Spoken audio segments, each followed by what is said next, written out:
So I'm Roland Bradshaw. I am a personal trainer, a coach, amongst other things. And I operate out of the unit RTW Fitness in Clitheroe, if anybody's interested. If you're interested in following any of my stuff on Facebook, I am at RTW Personal Training. I also have a page, Rolo the Walker Recovery Speaker, and on Instagram I am Rolo_the_walker. Blah blah blah. Right, okay. This video is about a model I stole pragmatically from Smart Recovery, Self-Management and Recovery Training, I believe is the correct acronym. Smart Recovery Online is a decent resource for people looking at addressing substance misuse, destructive behaviours, whatever form they may take. It uses some really good tools taken from rational emotive behavioural therapy, I believe, amongst other things. Anyway, so the model. This model is, I'm using this to illustrate how a lot of people sometimes feel or stuff people often experience in terms of a weight loss or an exercise or training journey or dieting journey or whatever it is. In this instance, I'm going to use weight loss as my example. So in this model, the thought, feeling, behaviour and consequences model, our example thought will be somebody who's tried losing weight before, been unsuccessful, not managed to sustain it, not really managed to get very far, and they've quit, and they've done so several times. And then that person might be left with feelings of, I'm weak, I am undisciplined, I never stick to anything, I can't do it, I've not got the moral fibre, I can't stand it, everyone will judge me, people laugh at me, whatever those kind of negative thoughts are. If somebody's having those negative thoughts along the lines of, I can't stick to it, I'm weak, I'm undisciplined, I've not got the motivation, yada yada yada. If someone's having those thoughts here in the thoughts section, then the feelings they're going to have they're going to be pretty shit.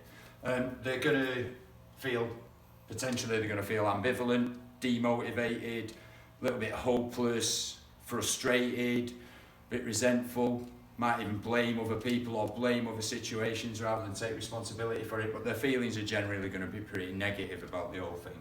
So if somebody is ambivalent, demotivated, a bit bitter, a bit resentful, the behaviours that person's going to exhibit, well, for a start, if they're demotivated, they're not likely to start on a course of changing their behaviour. They're not likely to go to the gym. They're not likely to start dieting. They're not likely to start tracking the calories. They're not likely to start to do the things that would really help them.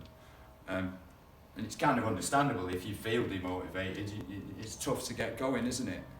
So then if the behaviours are perhaps avoidance of behaviour change, not going to the gym, isolating, sitting in your house watching too much porn, eating too much cake, not getting any exercise, all of those kind of things that somebody might do if they're in this kind of funk of thoughts and feelings.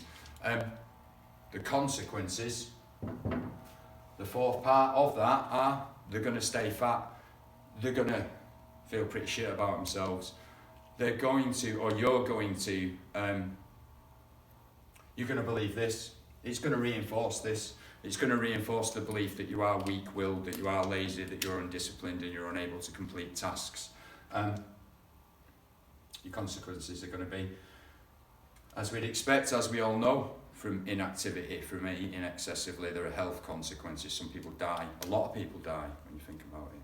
I believe, these are figures are from a few years ago, but in the northwest of England where I am, generally, top 3 causes of preventable deaths: smoking, obesity, alcohol. Obesity kills more people than alcohol. Anyway, yes, so where do we challenge this? I try to think myself better a lot of times. I try to read academic books, I try to understand addictive personalities, I try to do all this kind of stuff and I never manage to think myself out of it. So when I was first shown this model, And my mate said, where do you challenge this cycle of, oh, I'm shit, I never complete anything, feeling ambivalent, feeling demotivated, feeling depressed about it all, sitting at home, wanking too much, eating too much, feeling sorry for myself. Consequences of which, fat, no friends, no eyesight. Reinforces the thoughts of weakness. Where do I challenge it? I can't think myself out of this. I don't think I can. If I tell you to not think about pink elephants, the first thing you do is think about pink elephants. When people told me I needed to challenge my thinking, this has been quite difficult for a lot of us, especially if it's ingrained or it's long-term stuff, you know, patterns of behaviour. Now, I'm not saying use that as a cop-out, but if I drop a pen, I've already called myself a wanker before it hits the deck. That's hard for me to challenge. That's hard for me to get to before it happens. So, if I can't challenge it in my thoughts, where do I challenge it? I challenge it by behaving differently, acting as if, faking it to making it, fake it to make it. I drag my lazy, depressed arse to the gym anyway.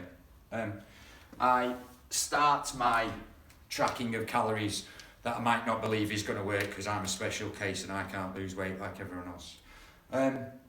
I start doing the thing that my head is telling me won't work anyway.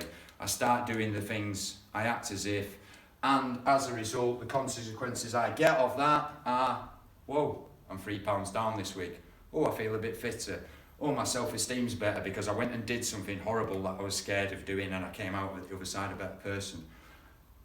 These are the consequences of putting a new behaviour in there, no matter what your head's telling you.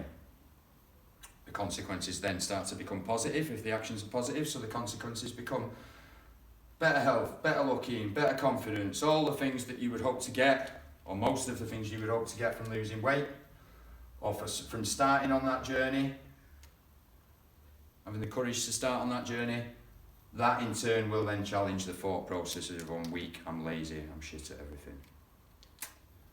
I hope that's cleared it up. Not cleared it up. I hope that's been helpful to some people. Yeah, that's pretty much it. Bye.